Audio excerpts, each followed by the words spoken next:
आई भैया पूर्वी के जनक बाबा महेंद्र मिश्र जी के ई रचना हमर वालों के बीच में रुआ लोग के सेवक दास व्यास अरुण अलबेला महेंद्र मिश्र जी के पूर्वी अरुण अलबेला एंटरटेनमेंट से लेके आयल बानी। आई रुआ लोग आपन छाप कलाकार के छोड़े के चाहे तो आई भोजपुरी भाषा भाषी संगीत से माटी के चीज रुआ लोग के समक्ष हम सब कलाकार लेके आयल बानी। कैसे भाव बा एक ही माटिया के आर दूध को खिलवना आर दूध को खिलवना ए मोर सवलिया रे गढ़े वाला एक कहीं कुम्हार मोर सवलिया रे गढ़े वाला एक कहीं कुम्हार मोर सवलिया रे गढ़े वाला एक कहीं कुम्हार।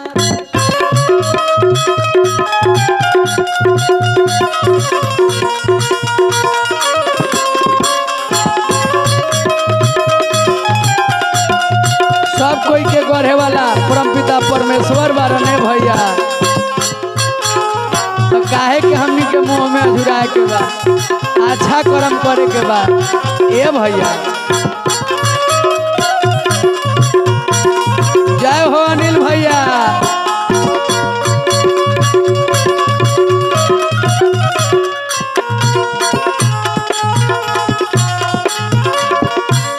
देखी वही भगवान के गढ़ल महेंद्र बाबा लिखले बानी। कवनो खेलौना कवनो खेलौना कवनो कवनो खेलौना के रंग गोरे गोरे हराम रंग गोरे गोरे मोर सवलिया रे कौन रंगवा बाट चाटकार मोर सवलिया रे कौन रंगवा बाट चाटकार।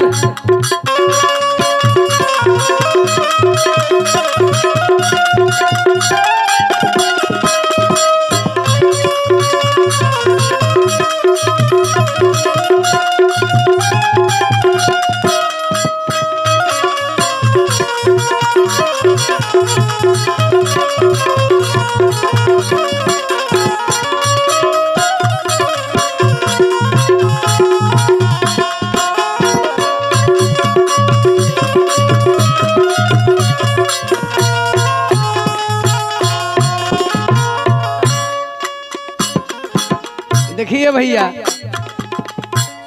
कौनो खेलवाना के अटपट गढ़निया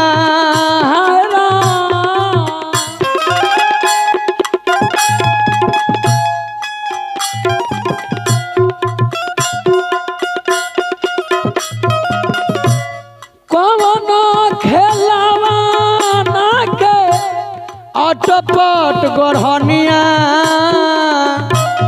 मोर सवलिया रे आखिर माटी हो जाई है बेकार।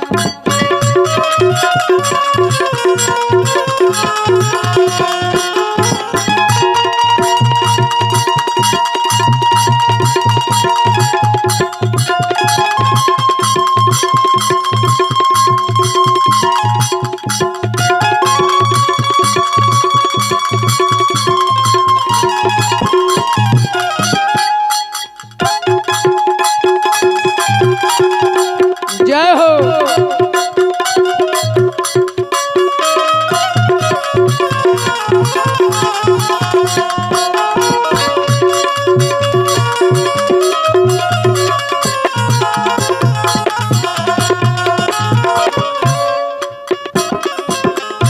देखिए भैया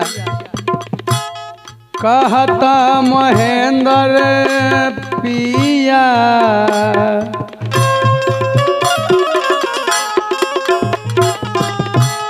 कहता महेंद्र पिया अबहू से चेतना भो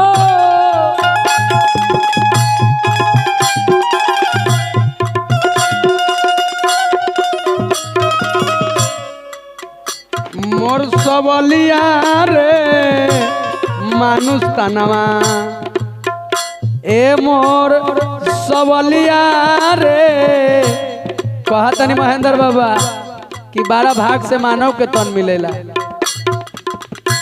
मोर सबलिया रे मानुष तनवा मिली ना बारंबार